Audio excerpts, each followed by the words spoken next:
mbanirizako yonna gye musinzira okubeera nga temugoberera Fahad Project era nga mwanombeerawo nnyo okuteekerateekera n'okunoonyeza amawulire nga bwe gagenda mu maaso mu nsonda z'eggwanga yonna ate naba kubeera nga osubscribinga. Please subscribe ka notification bell kali awo ebbalibbali ng'omaze okubeera nga osubscribinga era teweerabira kubeera nga ate okakoonako noonyinga ku all notification. Kitegeeza nti ojja kuba oli omu ku bantu abajja okubeera nga bafuna obubaka Fahad bonna bwabeera nga atadde bakuweza notification nti kakati Fahad Project alina kasuddeyo. N'olwekyo njagala mbeere nga ate kusaba okulira akatambi ka Grace Can emabegako yavaayo n'abeera nga atuterayo omwana we bambi awo ku internet mpola mpola era nga muwala ono yali ajaguza birthday ye. Oluvannyuma okubeera nga ate Rema yali yakasaayo naye wayitawo akabanga katini nnyo ne Grace Can n'abeera nga ate ateekayo omwana we okubeera nga amujagulizaako birthday. Abantu bangi baavaayo ne boogerera omwana ne boogera biki ne bafotogradinga ne bagattagatta ebifaananyi leero n'omwana wono kwega ne babeera nga omwana we bamufudde kyakuzanyisa. So ekyaviiramu Grace Can okubeera nga naye abuukako waya n'akwata essimu n'abeera nga ate abavuma live ku Facebook ye era byonna nasobola okubeera nga ate mbe batuusaako wano byonna. Kakati n'olunaku olwaleero Grace Can agudde mu bintu anti omusama we UK agenda kubeera nga ate abatwala wamu n'omwana we. Bigi nnyo ogenda kubeera nga ate obiraba mu katambi awo kengenda okubeera nga nkuteerawo naye nga nkujjukiza in case tonaba okubeera nga subscribe ate notification bell eyo nakyo kyamaanyi nnyo. Kankulekereko akatambi ka Grace Can then oluvannyuma onkomawo n'obutambi obulala bungi nnyo biki ebyabasobola okubeera nga ate bigwa wali ewa Edilisa Musuuza Edikenzo mu Edikenzo Festival wali Kololo byonna kambikuleetere mu maaso awo. Kankulekereko akatambi ka Grace Can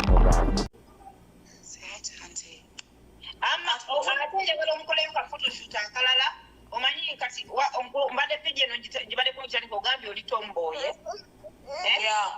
obeera nnyo mu basajja kati omwana muwala tomukwatira mulayiniza tomboy njagala tukoleyo ka photoshoot akalala ogenda kupa enamba ya Grace nepeagenziterako 10 tugenda kukoleyo ka photoshoot akalala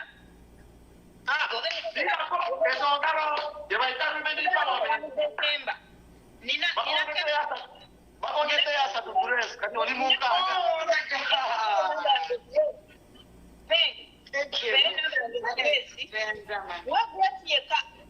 enamba yange gimpere Grace togimuwa kuno ngenda mu December ngenda kuwoleza kesi e Kampala ngenda kuteekamu engoye z'omwana we.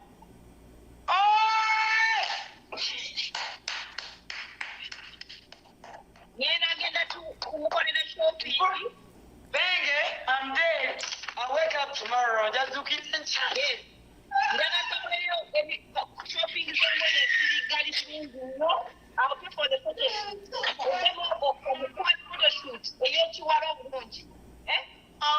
my God. Omwana abantu bajja kumuvaako lwampaka bajja kumuvaako tulinayo kukola ka photoshoot akalala nkaligali nokumwambazaku eza kiridiyo mwambaza ebintu byekikyala kyagamba kesi egenda kuba Kampala mu December era bwe naaba n'enamba yo omuntu anaba areciviza ebintu ajja kukontakitinga akuwa engoye z'omwana. Banange, Madam Sarah, I'm really humbled. Yes. Baba. So happy. Omanyi olabanza omuntu yagenda n'akola comment ku maama wange. Nafuma omukazi kate mufeereko. N'ebyokola nabivaako banse n'ovumira maama wange ekyo kiri out. Nze nkumansirako ate kirate embuuso kimanyi omwana oyo asobola okufuuka kati saa zino afuuse sita. Oli kyakutunuzaamu ekya Photoshop omutandikirawo mu branding nga kyekituufu. Ate tali mwana mubi. Abaana kankubuulire abaana omwana aba mubi. Waliwo abawala ababi. Omwana buli lwamulogera nga nyoko si matembe. Omwana nga nyoko si matembe. Omwana aba mubi ssente, omwana aba mubi byayambala. Era bebe tugenda kumukola ka photoshoot nze ngenda kuweereza engoye ze. I'm going to take my time nkola shopping yange bulungi nnyo. Obutwa buli gali photographer wange awe Kampala. N'ekibuzo kifuna ekigambo ekirala ssebo ojja kukitta. Okugamba gwe gundi w'entandaalo ng'oli tegasidi waliyo live. Gwe gundi wange ssebo itali wanyowa. Bakireese ekibuuzo. Bagambye nti nga ligezze. Eki? Ebbeere. Baliteekamu ssente, nze nzikola lwaki tuziteekamu?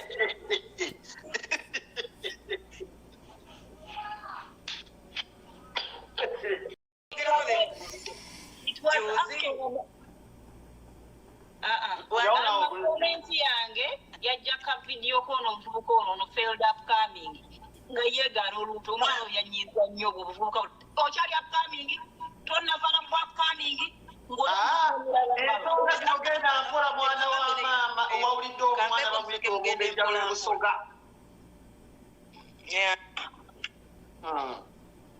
Mwana asobola okuba omumbejja w'ebusoga naye saagala nnyo omanyi abavubuka b'e Uganda bamanyira saagala nnyo omuvubuka ate bamanyira. Saara Joy mpolampola oli ye taata w'omwana.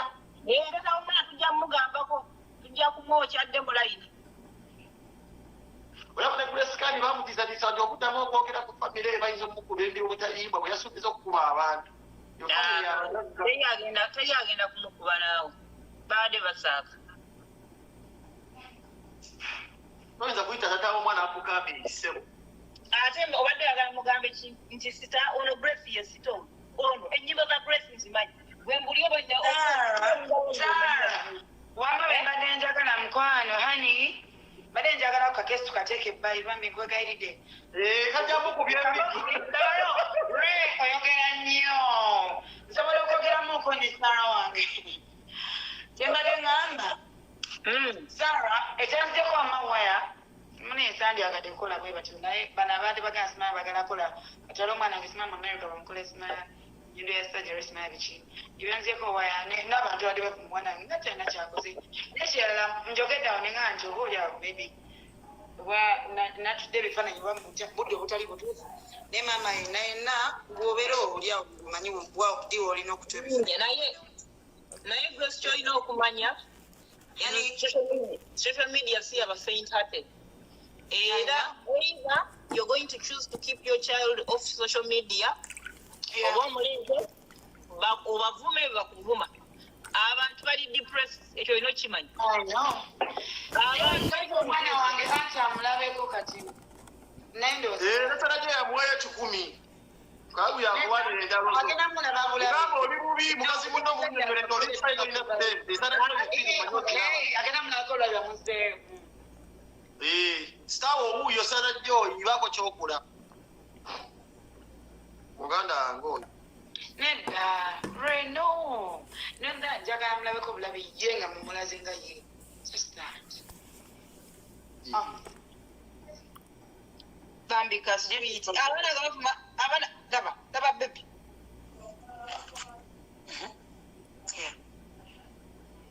bye baby ate njagala omukoleyo ka photoshoot akalala omanyi kati mbadde page eno gibadde kumukitandika ogambye oli tomboye obeera nnyo mu basajja kati omwana muwala tomukwatira mulayiniza tomboye njagala kukoleyo ka photoshoot akalala penge ogenda kupa enamba ya Grace ne penge ogenda gituterako 10 tugenda kukoleyo ka photoshoot akalala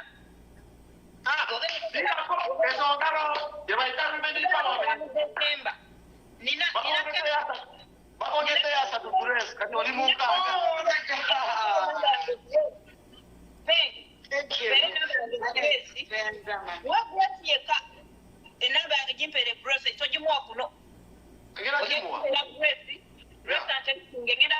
mu December ngenda kuwoleza kesi e Kampala ngenda kuteekamu engoye z'omwana we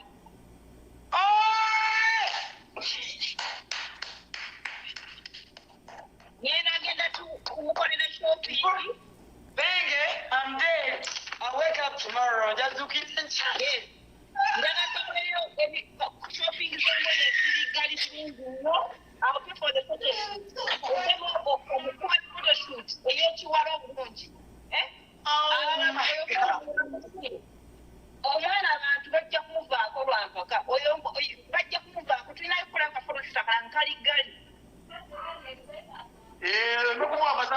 bidiyo mwambaze ebintu by'ekikyala kyagamba.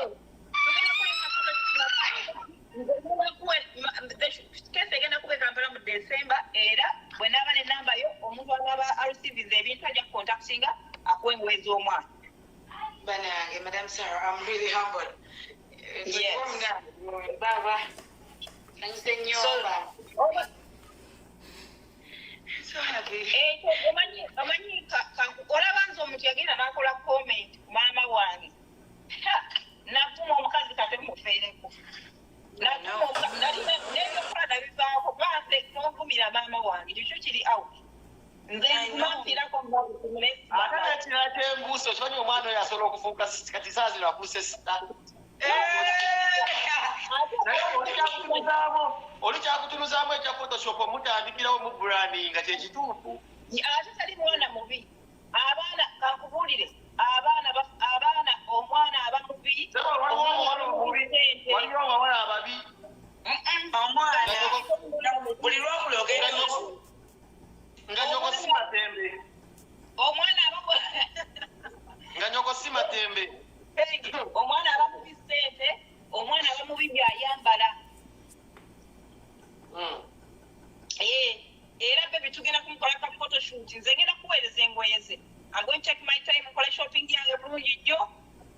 Obuntu obuliggali photographer wange awe Kampala. N'ekibuzo kikulu ekigambo ekirala ssebo ojja kukitta. Okugamba gwe gundi w'entandaalo ng'oli nga tegasidi waliyo live. Gwe gundi wange ssebo etali wanyowa. Bakireese ekibuuzo. Bagambye nti nga ligezze. Eki?